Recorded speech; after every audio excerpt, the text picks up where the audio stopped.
Need honest, high-quality dental care that fits your life. No lectures, no pressure. Just a team that respects your time and gets the job done right. So don't wait until it hurts. Call Magnolia Dental Center today. Take care of your smile like you take care of everything else. Call 423-476-3307 or visit magnoliadentalcenterofcleveland.com to schedule an appointment today. Is your home too hot in the summer and too cold in the winter? At Central Heat and Air, your local HVAC experts, we've got you covered. Our top-notch technicians provide fast, reliable service to keep your home comfortable year-round. From installation to maintenance, we handle it all. You'll never be left out in the cold or the heat. Call Central Heat and Air today at 423-478-7778. That's 423-478-7778. Or visit us online at docsair.com. That's DOCSAIR.com. Central Heat and Air, your healthy home company. From the Kia of Cleveland studios, this is ESPN Cleveland 1013, WCLE HD2 Cleveland, W267BI Cleveland, ESPN Cleveland 1013. The top of the hour is presented by Best Buy Metals, making the top of your house the best it can be. Visit bestbuymetalroofing.com.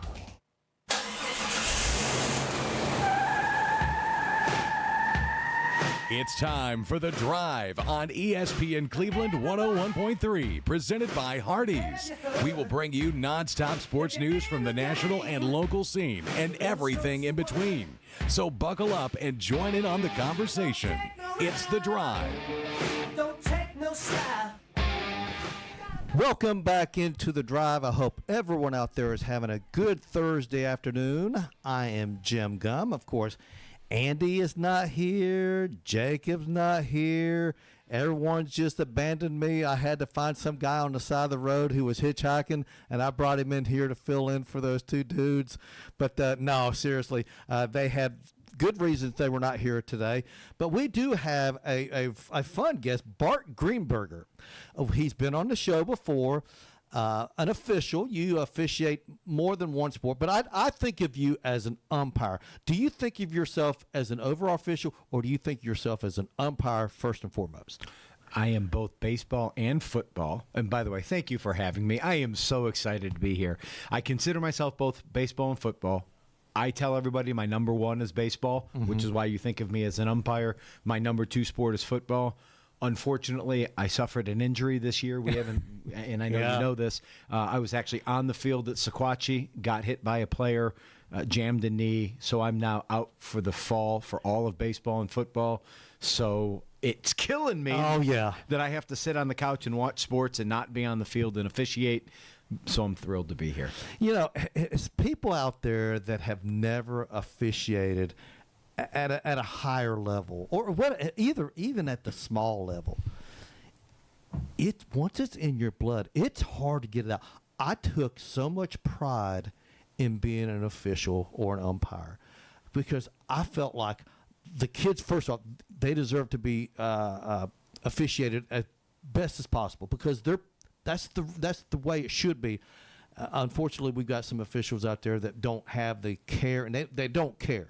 I care, you care. Man, I used to beat myself up sometimes driving home going, I think I missed that play at first, or I think I blew that call over here. Hopefully you thought, well, it didn't make an impact in the outcome of the game.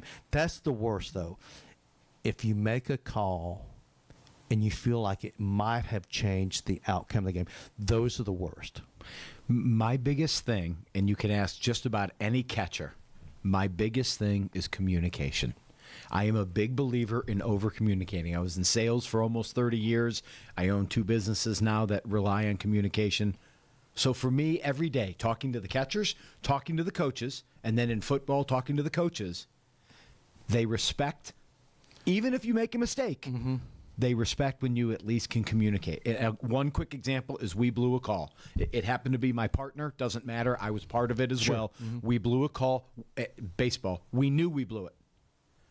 My partner came to me, and we fixed it. As a crew, we fixed it.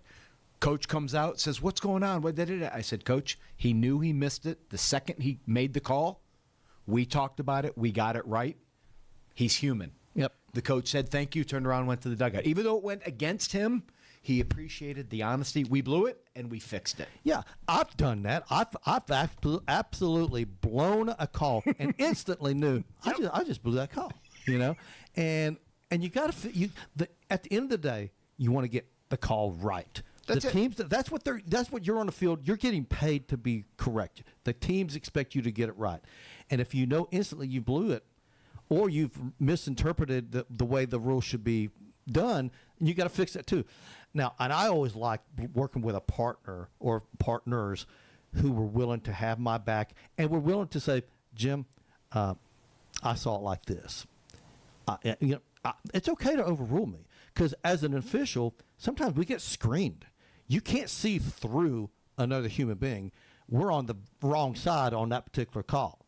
And sometimes they may be further away, but they had a clear view. Let them overrule you. And I've done that. I didn't have to have the players or the team say, Blue, will you ask for help?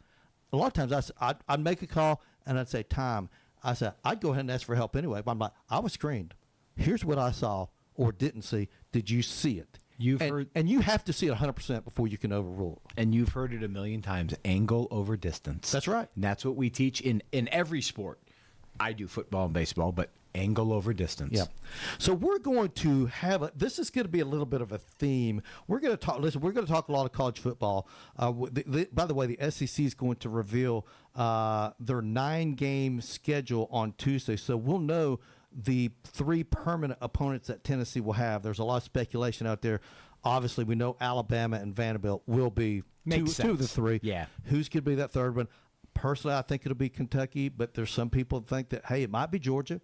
I think Georgia's permanent are going to be – we know one's going to be Florida. Another will probably be Auburn. Who's Georgia's third? Will it be Tennessee? Some people think South Carolina. We'll find out the answers next Tuesday, though. But we're going to talk about a little bit about that.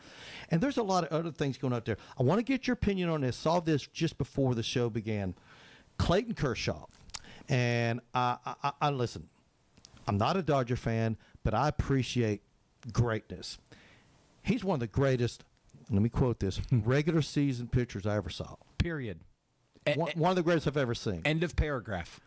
But postseason? But man, his postseason numbers just do not stack up the way that I thought they should have and could have, but they didn't. When you think of Clayton Kershaw today, now we don't know 20 years from now, I don't know if either one of us will still be alive. Let's say 10 years from now. I'm going to give us the benefit of the doubt. We'll be alive in 10 years. Will you think of Clayton Kershaw? Will you remember his regular season, the regular season Clayton Kershaw, or the postseason Clayton Kershaw? I'm going to try. I think I'm going to remember the regular season because he was so dominant. But man, it's impossible to ignore what happened in the postseason. Okay, well, I have to first admit my bias. How about that? Okay. I am from St. Louis. I am a diehard St. Louis Cardinals fan. I grew up in St. Louis in the 80s and the 90s. So when you asked that question as you asked it, how am I going to remember him? I'm going to remember Matt Adams crushing a 3-run homer off him in the playoffs, and the Cardinals move on to the next round. That being said, like you, I recognize greatness. And I am a baseball fan first. I am a Cardinals fan second. My wife, God love her, is a Cubs fan first, and she doesn't care about – I know. She doesn't care about the rest of Major League Baseball, and she's all giddy that the Cubs clinched. Great. My point is that I love baseball. I love the game of baseball and the people that make this game great.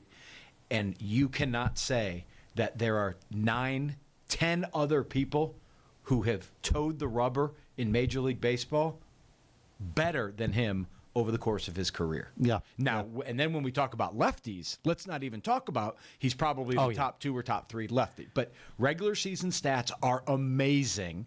ERA, strikeouts, wins. He has the Triple Crown. Absolutely. On his resume. Unfortunately, there are some people who just never really did great in the postseason. I do not like Barry Bonds. Barry Bonds is one of those. Yeah, he struggled. He struggled in the postseason when he was legal with the Pirates, and then when he was illegal with the Giants. Does that diminish his resume? No. He was a cheater. But it's part of his overall resume. Legacy. It's a resume. You have to include it. You have like to it or not. And Kershaw, unfortunately, fortunately as a Cardinal fan, struggled in the postseason. I wish him well this postseason. I hope the Dodgers get swept in the first round just because I'm not a Dodgers fan. But he gets one more shot at the postseason, and let him go out on his terms. And that's what I respect the most, is here is a player, 19 years I read today, going out on his terms. Yeah, and I like that. And listen, and the Dodgers, man, that's a team that nobody wants to play them. No, but they look mortal, and so do the Yankees. Every team in Major League Baseball, they have issues. Every one of them. They're all fallible, and they're all susceptible to getting beat in the postseason. I think this postseason is wide open. And I'll tell you something.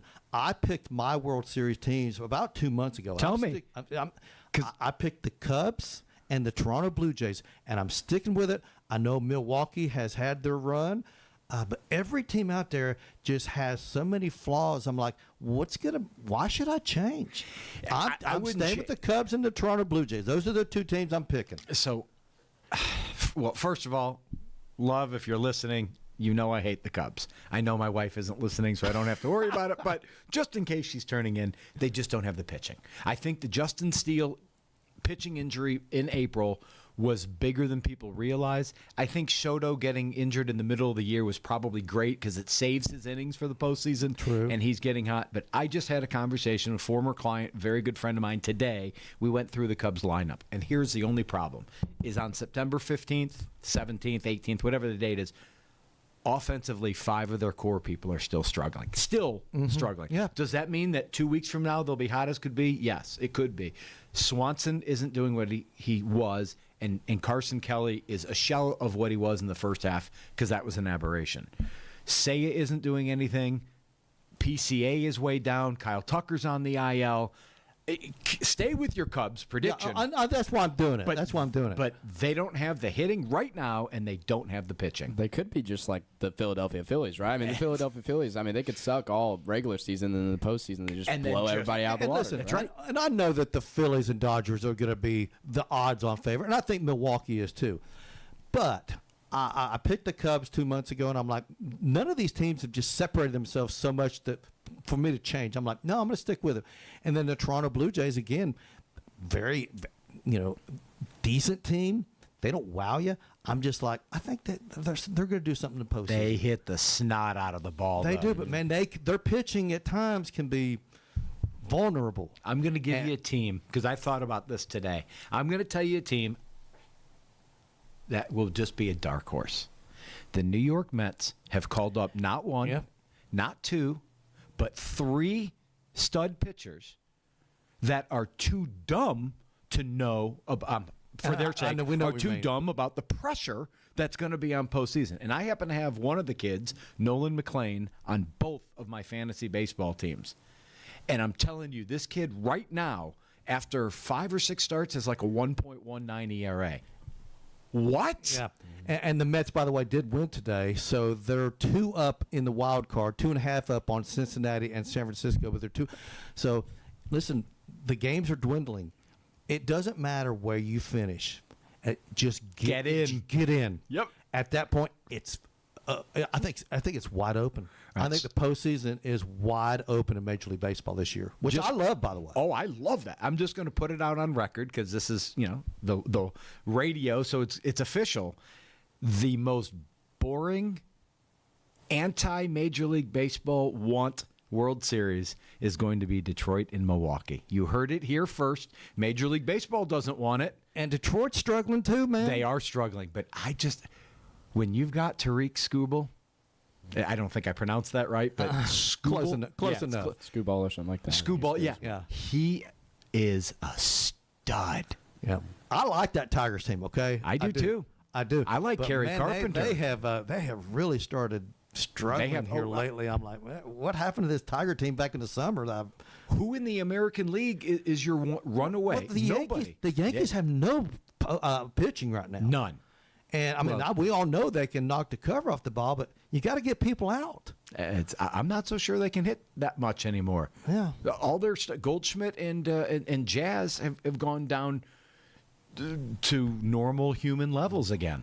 It's going to be fun. I think it's just Judge for the Yankees now. I mean, he's batting, 325 and has 47 home runs? Like, I think Judge is, their only offense. All right, before we hit our break. Yeah. Oh, yeah. AL MVP. You taking Judge, you taking the big dumper. Oh, I'm taking Cal Raleigh. Cal Raleigh every day. All day long. Toughest position in baseball. Switch hitter. Switch hitter. I love it. Broke Mickey Mantle's switch hitting home run record. Real quickly, I know we got to go to break. I officiated his brother, and his father was the coach of that 14-year team 2 years ago. That is cool stuff. I think you told me that story before. I told it on air last time. All right.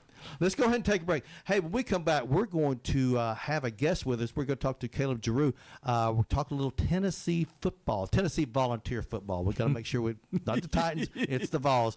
You're listening to The Drive here on ESPN Cleveland. We'll be back after this. The Drive will be back after a quick timeout. Stay tuned for more nonstop sports talk on The Drive, presented by Hardees. The difference between an average morning and a Hardee's morning is hearty goodness that lasts till lunchtime. Like Hardee's smoked sausage biscuit. Split Hillshire Farm smoked sausage on a made-from-scratch buttermilk biscuit. And our Frisco breakfast sandwich with cherrywood smoked bacon or ham on toasted sourdough. Hardee's, goodness in the making. Download the app and join my rewards for special offers. Available for a limited time at participating restaurants. When competition is fierce, sports injuries happen, and Center for Sports Medicine and Orthopedics is here to help. Saturday sports clinics are available at our Chattanooga and Cleveland offices from August 23rd through November 8th for the treatment of non-emergency orthopedic injuries like sprains, strains, and fractures. Doors open at 9 a.m., no appointment needed to be seen by our highly trained physicians and clinical staff. Saturday sports clinic dates are subject to change. Check sportmed.com for the latest information. That's sportmed.com. Score a touchdown with great savings this September at Mountain View Nissan of Cleveland. Just 2.9% APR on 2026 Rogue, or just 1.9% APR for 60 months on Frontier, and $3,500 cash back. Want to trade in your old car? Nissan is giving up to $7,000 over book value when you trade, and they will buy your car even if you don't buy theirs. Shop in person on Exit 20 off of I-75 or visit cleveland-nissan.com. Payments are per month for 75 months. Does not include tax, tag, title, or dealer doc fee. Must finance through the dealer. Subject to credit approval and pick from new dealer stock. Listen to the Alon Exchange, hosted by financial professionals Jay and Brittany Hagee, owners of Alon Planning Partners. Each week they discuss all things financial and answer your questions about investing, preparing for retirement, paying down debt, and more. The Alon Exchange, Saturdays at 7 a.m. on ESPN Cleveland 101.3. ESPN Cleveland 101.3 is powered by Duracell. It's our annual September sell down at Honda Cleveland, and it starts with finance rates as low as 0.99% for 60 months on Ridgeline pickups, and lease payments as low as $269 on Accord. Thinking about fall adventures? Honda Cleveland has the Honda to take you there. Paddle boards and kayaks look just right on our 26 Honda HR-V compact SUV, and at $279 a month, you can probably spring for some more camping gear. And speaking of camping, load up the dogs, the kids, and their buddies and take the road less traveled in our 2026 Honda CR-V Hybrid for $379 a month. HR-V 39-month lease with $34.99 down. CR-V 36-month lease with $36.99 down. No security deposit plus tax, tag, title, and fees with approved credit. Offer ends 9/30/25. Or if you need service, parts, or tires, Honda Cleveland lets you pay over time with up to 3 months interest-free. Come on in. Honda Cleveland, your car, your way, every day. I-75 exit 20, 1 mile east. Hope to see you soon. The absolute best deals are located at Deal Days. Everything in the store is $7 on Saturday and Sunday, $5 on Monday, $3 on Tuesday, and $1 on Wednesday. Located next to Planet Fitness on APD 40. Other locations are in Chatsworth, Calhoun, and Cartersville. That's Deal Days. Welcome back to The Drive, presented by Hardees. Join the conversation. Text 423-749-1013. You can also listen anywhere on our website, ESPNCleveland1013.com. Duracell in Cleveland is now hiring mechanical skilled technicians, $22 to $27 per hour. Excellent benefits beginning day one. Medical, dental, vision insurance, paid vacation, holiday pay, 401k, tuition reimbursement, and more. Apply now at Duracell.com. That's Duracell.com. And we are very, very happy to have Caleb Giroux joining us right now here on The Drive. And Caleb, thanks a lot for taking some time out of your day to talk a little Tennessee football. What a game against the Georgia Bulldogs. Your overall thoughts on the entire game, first off. Yeah, I would say I was certainly surprised by how close Tennessee played Georgia. I thought Georgia would come out of that game just going in, knowing, some of the guys they have and the prospects. But overall, I was impressed with what Tennessee did, offense especially. I think if you would have told anybody on Tennessee's staff or a Tennessee fan in general that they would score 41 points on Georgia, they would think they left with a win. So I think it was a surprising outcome from that standpoint, but lots of good coming out of that game. Obviously, tough loss, heartbreak, and you feel for, the kicker, Max Gilbert, at the end there, but lots of good going out of that game. And I think, especially in front of a national audience, Tennessee kind of showcased it hasn't taken any breaks, even with the change of quarterback. Oh, yeah, there's no question about that. I mean, Aguilar's playing lights out at the quarterback position. I'm very, very impressed with him. And a little disappointed in the way that Tennessee's defense seemed to – I don't know. I guess that 4th and 6 play. Now, granted, Georgia made a heck of a play. Great throw, probably even better catch to, convert that into a touchdown. And then they, make the 2-point conversion. They tied up. But what was the biggest play for you? I know Tennessee jumps out to a 21-7 lead. Everything's going the Vols' way. What do you think was the biggest turning point in that football game? Yeah, I think the third quarter was a big turning point. Probably the end of the third quarter I would circle, just because Georgia came out at halftime and just ran it down Tennessee's throats for a touchdown to open the drive, and it felt like the energy got sucked out of the stadium, and you wondered how Tennessee would respond. And the offense eventually found life again at the end of the third with Joey Aguilar. So I would say that sequence, because I think it showed me something you always wonder with these Tennessee teams, is if they get punched in the mouth, can they respond? And I think we saw that. But then there's some other sequences, too, that I think you could say, like that 4th and 6 play is a big one, because all game you've seen, Gunnar Stockton make a couple throws here and there. But I think if you probably had him make that throw 50 times, they might complete it 5. And the one time they do complete it is in front of 102,000 fans with the game on the line. On 4th down, they go straight for the end zone. So I think that's a big play.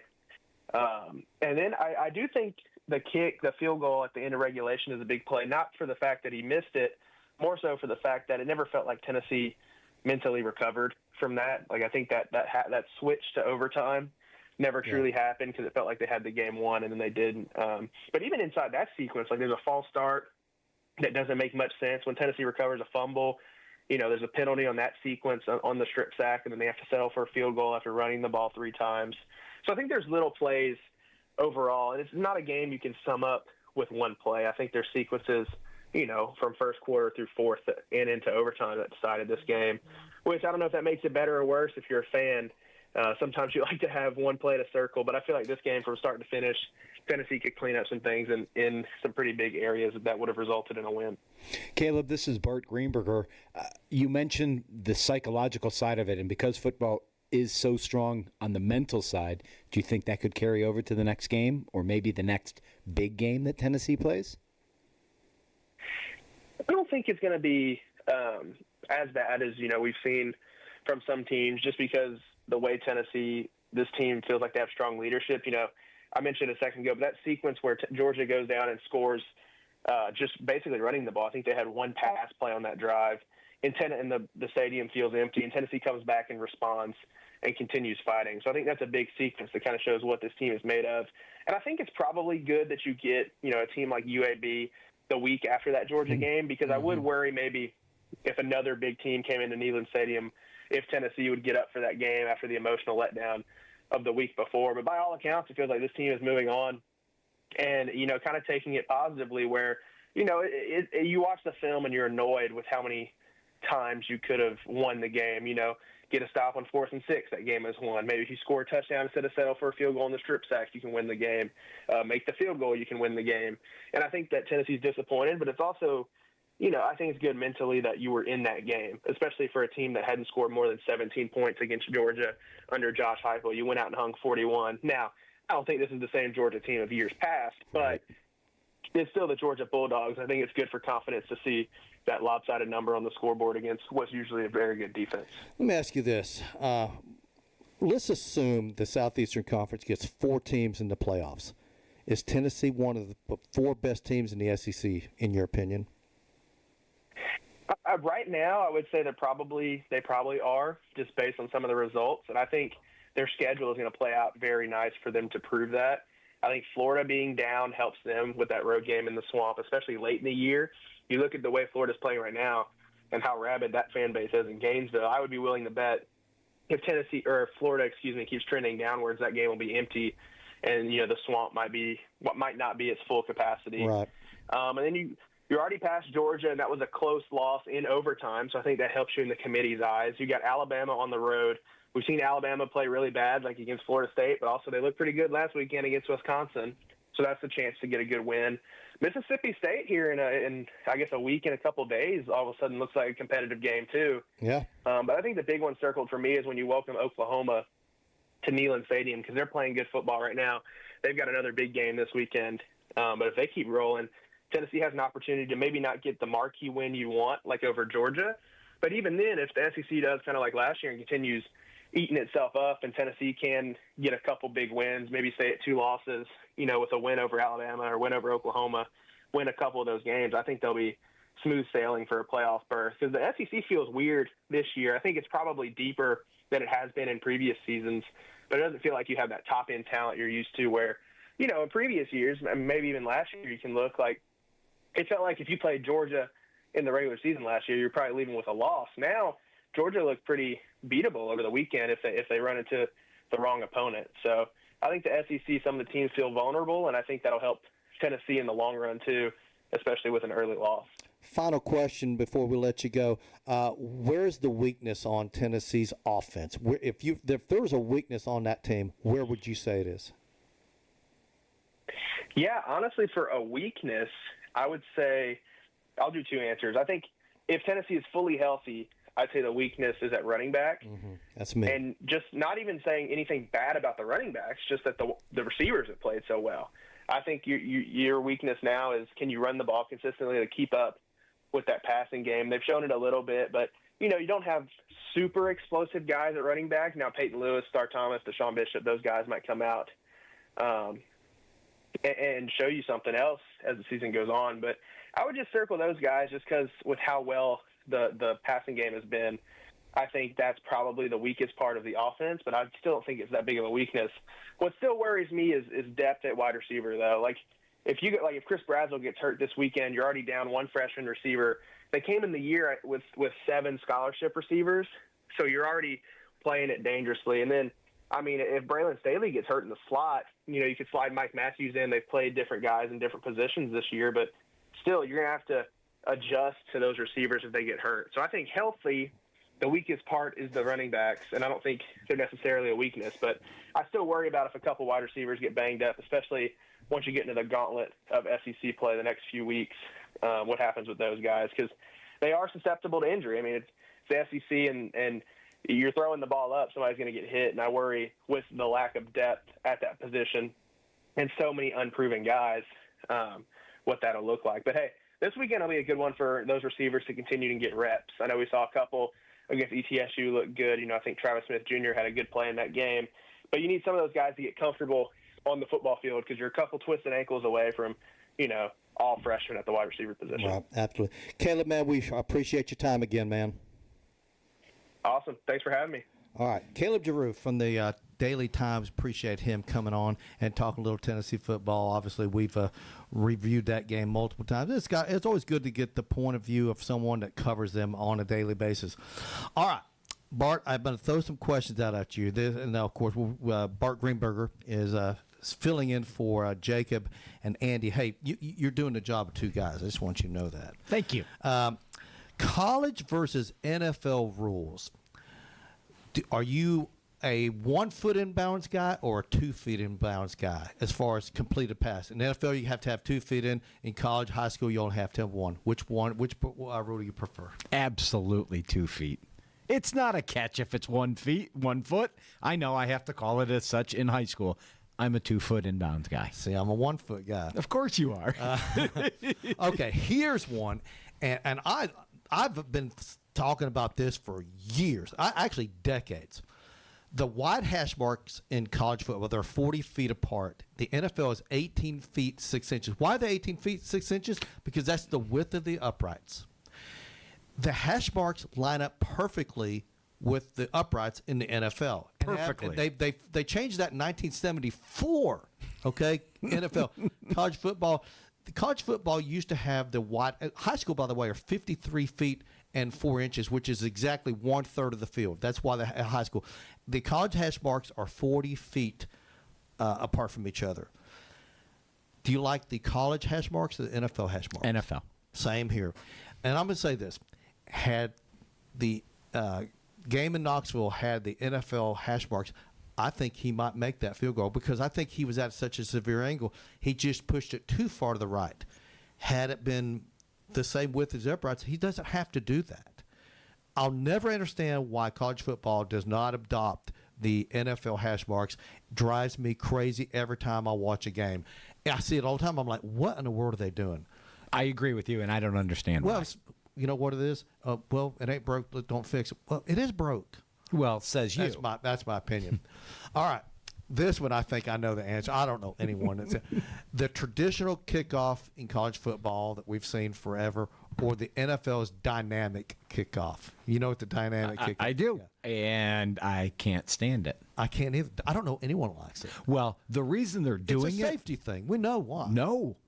For NFL, they want more returns. They want more returns, and they're getting them. Yeah, but they feel like if you don't have a big running start, that you're not going to have the massive collisions. Right. Right. And let's be honest, that is a dangerous event. Every kickoff, when I watch college, when I watch high school, they're so big and fast, man. Please don't hurt yourself. Right. Yeah. So I understand what the NFL is. And let's be honest, when you're watching a kickoff return and you're thinking 5-10 yards in, he could go. Oh, that's exciting. Yeah. Okay. The NFL overtime where you kick the ball off, it's like basically like a fifth quarter, which is only 10 minutes long, or the college overtime that starts at the 25. 25-yard line. Yeah, I like the college. Although I don't like the going for two after in the third overtime in there. They now it's everyone goes from the 2-yard line. See, I like that. Conversion. I like going back to the 25 and doing it again. Going back 25 and doing it again. But that's just me. Jim, I'm going to guess that you hate the Major League Baseball runner at second. Oh, don't get me started on that one. See? That one infuriates me. All they're doing is they're trying to save pitching when they do that. And you know it. Most baseball fans don't realize all they're trying to do is save pitching. Okay, scenario. Well, I know we're talking football, but we're going to go to this. Okay. Oops. Let's say some guy has pitched a perfect game. Mm-hmm. Perfect game. Perfect. 0-0. Yep. They're going to let him pitch the 10th inning. Mm-hmm. There's a guy on second base. That's right. Is it still a perfect game? Yes, it is. But how? There's because a guy on base. He did not allow a runner to reach base. I know. But it's the fact that you could actually give up a run and have a perfect game. Yes. It's ridiculous. Don't get me started. I despise that rule. Sorry, fans, for opening that up for Jim. Despise that rule. All right. Here's one. The NFL took the white stripes off the football in the early 70s. I think it was 72 was the last time an NFL game had white stripes. College football still has white stripes. The NFL, you know why the NFL took the stripes off? Because in 1972, they said, our lights are good enough. You can see the ball at night. We don't need the white stripes on there. Are you going to tell me that college football still doesn't have good enough lights to where they have to have the white stripe on the ball? Take the stripe off the ball, for crying out loud.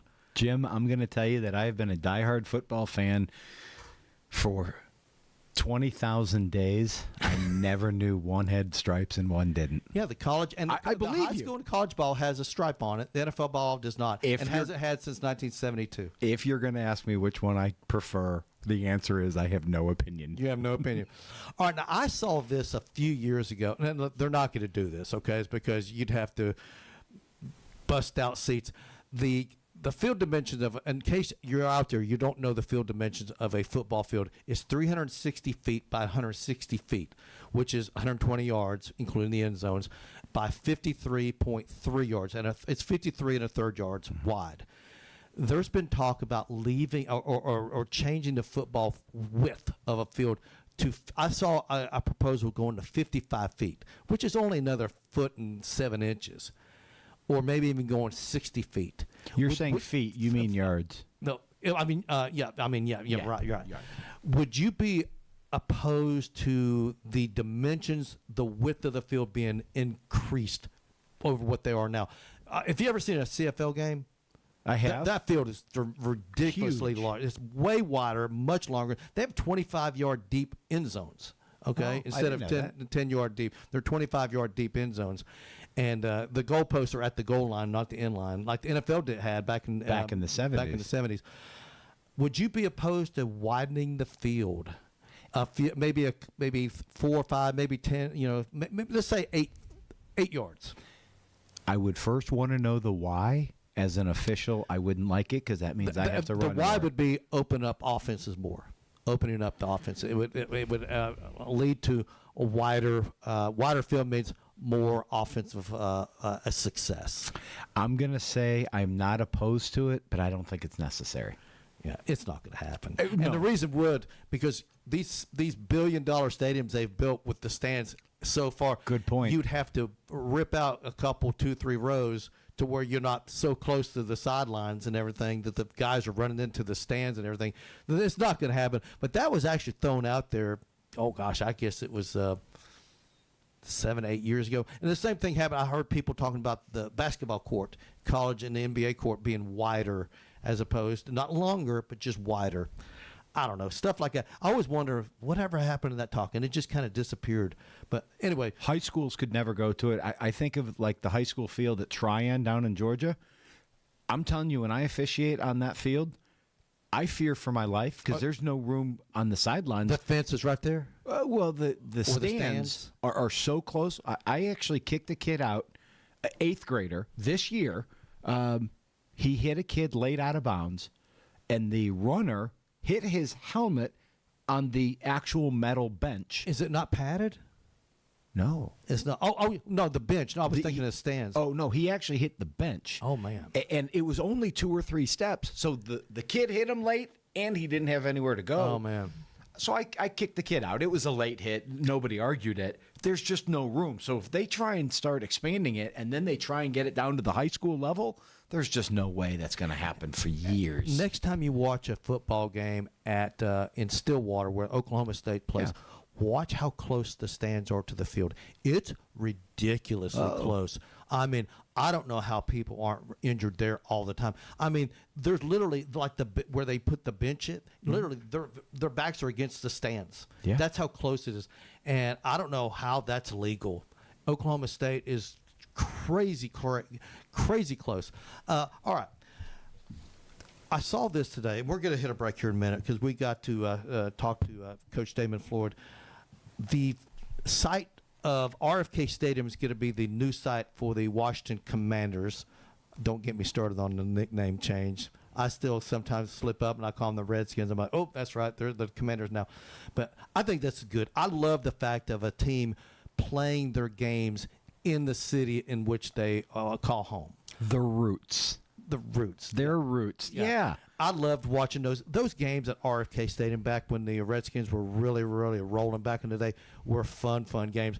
And when they moved out, what was it, Landover, Maryland? That's right. The games just didn't seem as exciting. And I don't know if it has anything to do with the location or the stadium, but it never seemed like it was as good a venue as what they left. And I'm glad to see Washington coming back.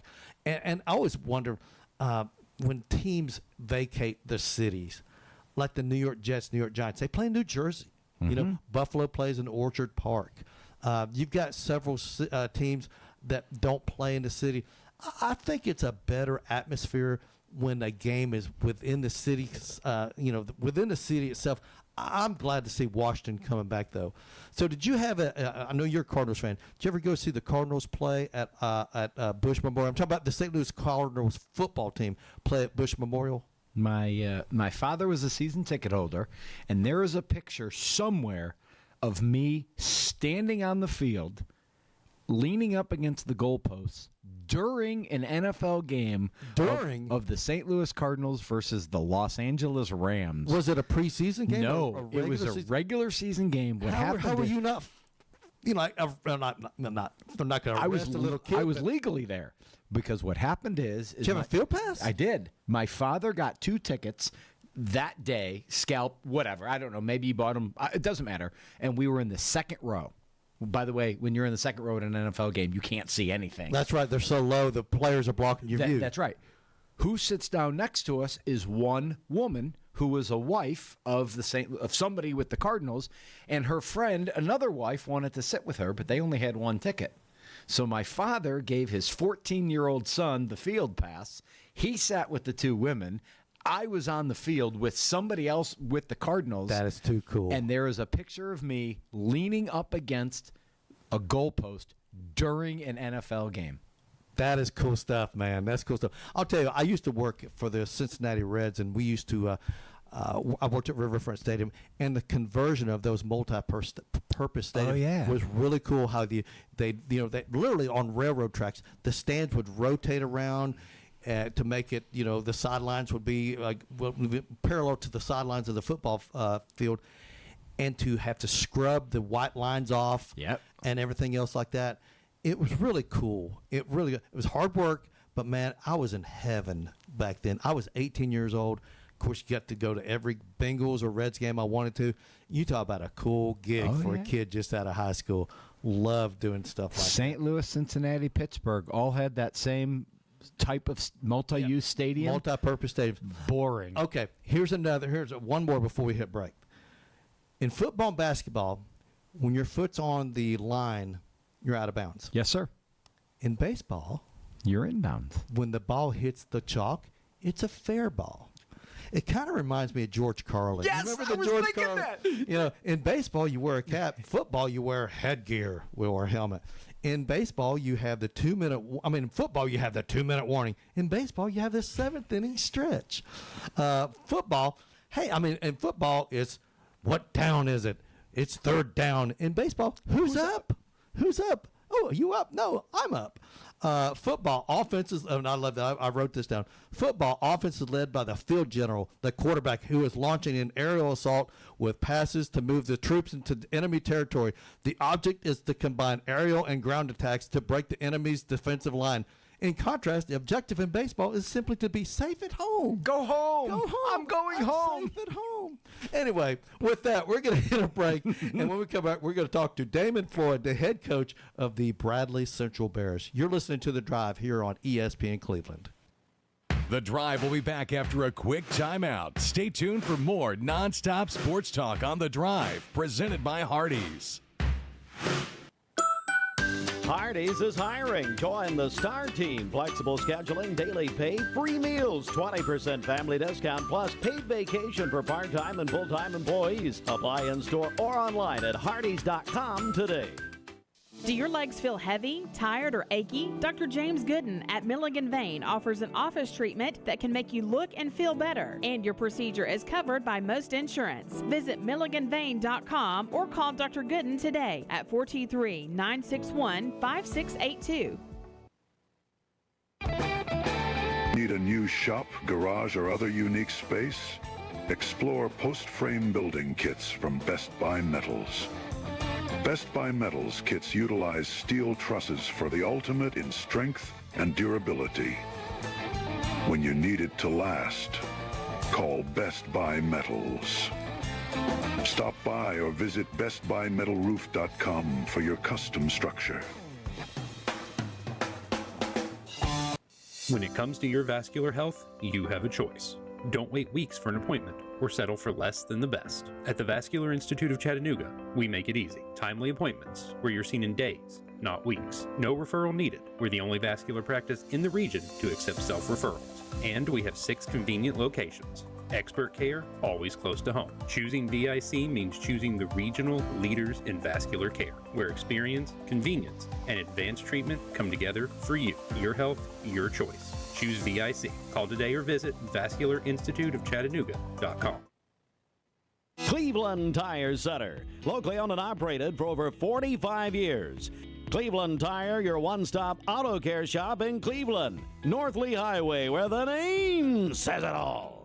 When you need a new roof, it's all about trust. Your home is too big an investment and you can't afford to make a mistake. Cleveland Plywood has the products and expertise you're looking for. Contractors have trusted them for over 50 years, and they carry only proven products from reputable suppliers like IKO. IKO Cambridge is one of the heaviest weight asphalt shingles you can buy, and their limited warranties are among the industry's best. Protect the investment you've made in your home. Go with the pros at Cleveland Plywood, 2700 20th Street Northeast in Cleveland. Call 472-3357.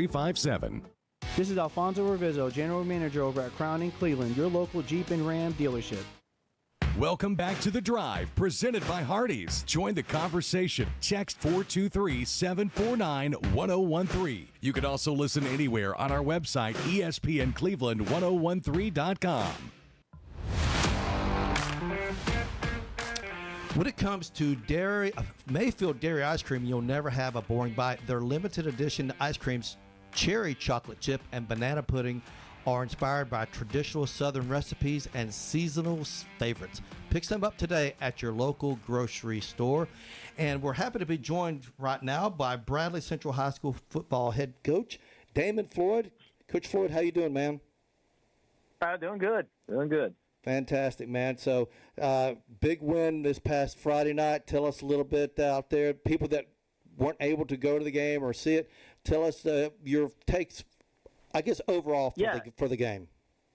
Yeah, I was pretty pleased, to be honest. I think Farragut's played a pretty tough schedule. I know the record doesn't indicate what kind of team they are, but, they're always very disciplined and hard-nosed, and they execute the right way. And so I thought it was going to be a tough game, and it was. And, we had to overcome a little adversity.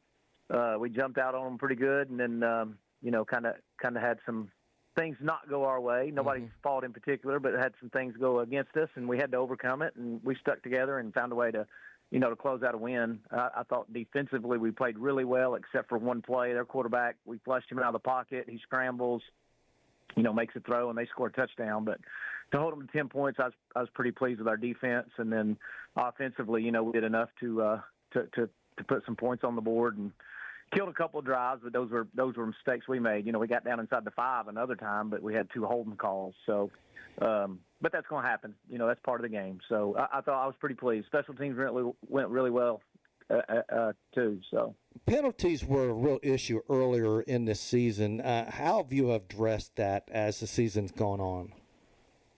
Well, we're very honest with our kids, and we talk about it. But I think the biggest thing is we have payday. On Mondays, you have to pay for your penalties. So I remember as a player, we had paydays when I was a player, and man, it really does. If you hold kids accountable, then usually you can cut some of those silly ones out. But we also understand, and I don't punish them for effort penalties. Like if we feel like it's a bad call, to be honest. Right. If we feel like it's something they're being lazy, or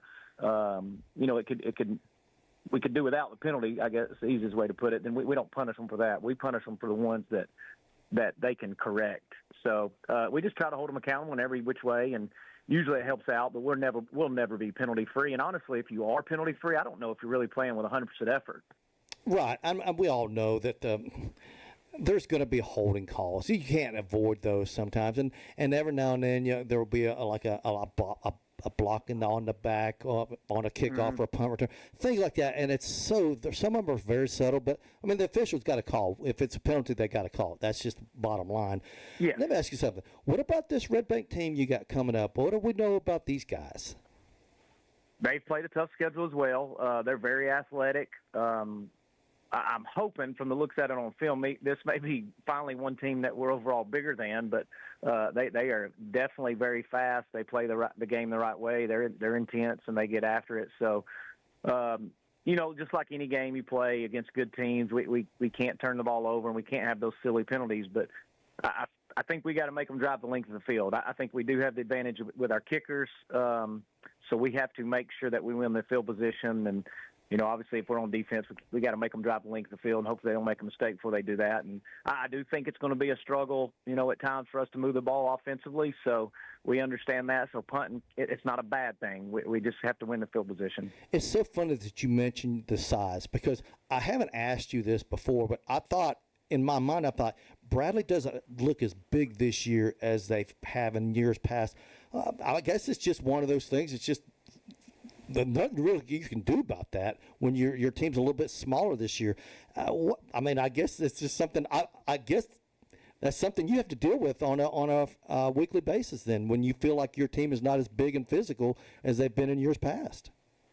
Yeah, we are not as big. We have some big kids, don't get me wrong, but overall, I feel like this is one of our smaller teams. And the people we play, it's really good football. And they, Farragut, they walked out on the field, and I thought, oh man, I did not realize they were this big. Lots of, multiple kids over 6'4". Their tight end was 6'6", and about 250 pounds. And on film, he looked about 6'2", 6'3", which is still big. But some of them, it's like, man, I did not realize they were this big. So. Size is just part of the game, and it definitely makes a difference. But our kids, they didn't care how big they were. Like last Friday, I thought our intensity was where it needed to be. Overall, how do you feel about your team now that we've got this many games under your belt? How do you feel overall about this 2025 Bradley Bear football team? I told y'all last week, I think it was, that I felt like the past 2 weeks we've practiced really well. Mm-hmm. Monday and Tuesday was about as frustrated as I've been, and I let them know. It's like we beat a team in Farragut that I think has a chance their record will end up being okay at the end of the season, but the bottom line is they're 0-4. So it's like we came to practice thinking we've accomplished something, and we haven't. So we have our moments, and I understand. Like that's my job as the coach, is to get them out of them. But sometimes it's very frustrating with this group, to be quite honest, on the way we practice. And I've screamed, I've yelled, I've told them I'm done doing that. I've kicked some off the field. Like it's frustrating, and I think we have to practice better. And I think, just to be quite honest, our senior leaders have to hold some other kids accountable. So I think for us to reach our potential, the practice habits have to change, and I think we can be pretty good by the end of the year. I think we've improved, but I still think we have a ways to go. Absolutely, Coach. We appreciate your time once again, man. All right, no problem. Thanks for having me. All right, appreciate it. Coach Damon Floyd, Bradley Harrod, head football coach. And it's so funny because I thought Bradley looked smaller than normal. And then when he said it, I thought, well, I guess I can say it now. Because I didn't want to say it, and he goes, what are you talking about? But anyway. All right, so. I just wanted to chime in, but I didn't. No high school official would ever throw a wrong flag. That would never happen. Hey, man, we've all been down around. We've all screwed up. Okay. I want to talk a little college football with you. I know we've only got about 7 or 8 minutes left on the show. I want to talk about contender versus pretender. So let's go over the top 10 in the AP poll this week. And I'm going to mention the team, and you tell me if you think they're a true contender or you think they're a pretender this year. Ohio State. I hate to say it. They're a contender. Penn State. Pretender. They can't win the big game. LSU. Pretender. Dramatic pause right there. Because I'm on the fence with them. They haven't proven in 5 years that they can win a big game. Also, DJ Lagway threw 5 interceptions last week, and they only scored 20 points. That's true. It was 20-10 against Florida. Yeah. Usually you get 20 picks, you're going to put up more than 20 points, but they didn't. Miami, you got Carson Beck leading the Hurricanes. Yeah, pretender. Georgia Bulldogs. Contender. Oregon Ducks. Contender. Florida State Seminoles. Pretender. Ooh. So that was a fluke win over Alabama? In my opinion, complete fluke. I don't think that the Alabama's head coach, Caleb DeBoer, yep. I don't think he had them prepared. All right, here's one. I can't wait to hear your answer on this one. The Texas Longhorns. I think they're a contender. Yeah, Efren's shaking his head over there. Have you seen Arch Manning play? Oh, he's horrible. He's horrible. Yeah, okay, so they have a good run game. They have a good O-line. They have a good D-line. They just don't have a quarterback that's ready. And yet, in college football, In college football, you could still win off of if that. you can run the ball and if you can play defense, you're in every game. Look at Navy, Army, Air Force, and look at the Citadel. So- I mean, all they do is option. So that's why I'm not as concerned that Arch Manning is struggling right now. I think he is in. He better get better. Yeah, who was the quarterback that for Texas A&M? Ewers. Quinn Ewers last year. No. He's reminding me of Johnny Manziel. Oh, Johnny Manziel, he's Texas A&M. Texas Yeah. A&M. Okay. I think he's buying into his own hype and his last name. One person's opinion. No, there are a lot of people that have that opinion. All right, here's one. The Illinois Fighting Illini. Yeah, see, and having lived in Champaign for 16 years or outside, they are a pretender. Sorry, everybody listening in Champaign. They do not have the defense. Luke Altmaier is pretty good. I'm going to give him that. The quarterback, yeah. The quarterback. And I love their head coach, Brett Bielema. I hated it when they hired him about 4 or 5 years ago because he was a great hire. For those listening, I went to Indiana. I am a diehard Indiana fan. Indiana Hoosiers had a great year last year. We are not a contender this year, but we should beat Illinois this week. Ooh, that's going to be fun. All right, here's one. Texas A&M coming off that win over at Notre Dame. I'm going to be honest. I don't know enough about them, so I'm just going to say pretender, not having enough information. All right, so those are the top 10. Now I'm going to throw a few other teams out there. Oklahoma Sooners. They play Auburn this week. They do play Auburn this week. I don't think they have the defense. I think they are a pretender. The Crimson Tide of Alabama. Yeah, and I think that this year they are a pretender, but they may not lose next year. By the way, this is Bart Greenberger saying this, not Jim Gum. Bart Greenberger, perception is reality. I'm just not on Alabama this year. Tennessee. Yeah, I think they could be good. So I didn't want to say anything when talking to that reporter. When you asked him their weaknesses on offense, I told you kicking. Mm-hmm. If they can clean up their kicking, who's going to beat them? Seriously, look at their schedule. Who's going to beat Tennessee? They got Alabama and Oklahoma left on the schedule. Both of them home, aren't they? No, at Alabama, but they're home against Oklahoma. I believe. Maybe I'm wrong, and I'm not a Tennessee fan. Sorry, folks. Tennessee might run the table. Diego Pavia might disagree with you for Vanderbilt. Vanderbilt's quarterback, who's there for his Vanderbilt's year. ranked right now. The Commodores. And Vanderbilt also said at the beginning of the season that Tennessee's going to lose to them. So did they say that? Yeah, I love it. Was their quarterback. It was their to quarterback. name me a player on any rosters is going to say, "Nah, we can't beat those guys." They're always going to say that. I'm predicting, and maybe I'm wrong. I only watched the first half of the Tennessee-Georgia game. I don't think anybody else but Georgia beats Tennessee. That's good. All right, Michigan. I can't stand them. You got a freshman quarterback. I cannot stand them, so I'm just going to say pretender. And by the way, their coach was a cheater, so let them have a death penalty. Auburn, they're playing Oklahoma. Yeah, pretender. All right, here's one. USC, the Trojans. Yeah, and I haven't seen them, but a couple of plays here and there. I don't know enough about them. I think they're a year away also. And the Big Ten is so tough right now with Ohio State, Penn State, Oregon at the top that there's no room for Indiana, Illinois, USC to crack those top Is three. there any Big 12 team out there that you – I don't either. No. I sat here and I'm like, there's no – I mean, I think Utah's pretty good. I think Texas Tech's pretty good. But none of those teams go, yeah, they can contend. I just don't think there's a single team in the Big 12 that's a contender for the national championship this year. I agree with you. You know, that's just my opinion. But so what is your overall take about the college football season so far? Are you into college football as much as I am, or are you more of a college guy or NFL guy? Let me ask you that. Well, I'm an NFL guy first. Okay. I knew that. Yeah, I knew that.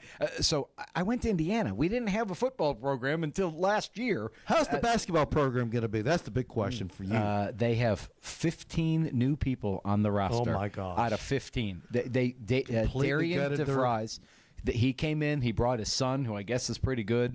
Basketball team will be middle of the pack. Yeah. Give Darian a year or two.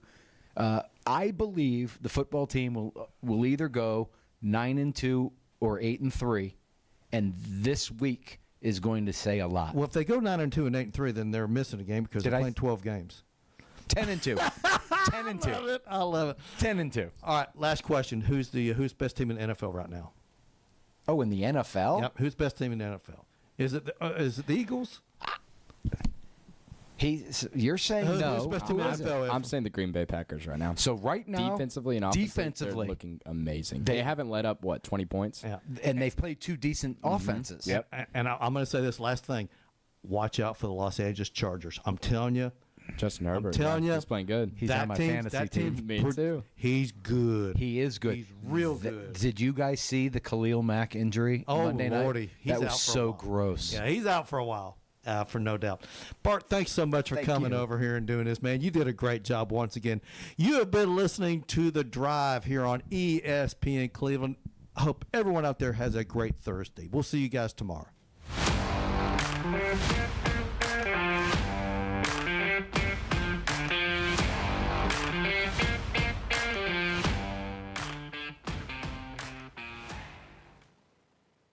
At First Horizon, we know if there's a win, there's a way. Our team is here to help every step of the way with personal, business, or private banking. Stop by and visit us at one of our locations in Cleveland or give us a call at 423-559-7660. At First Horizon, we look forward to finding a way.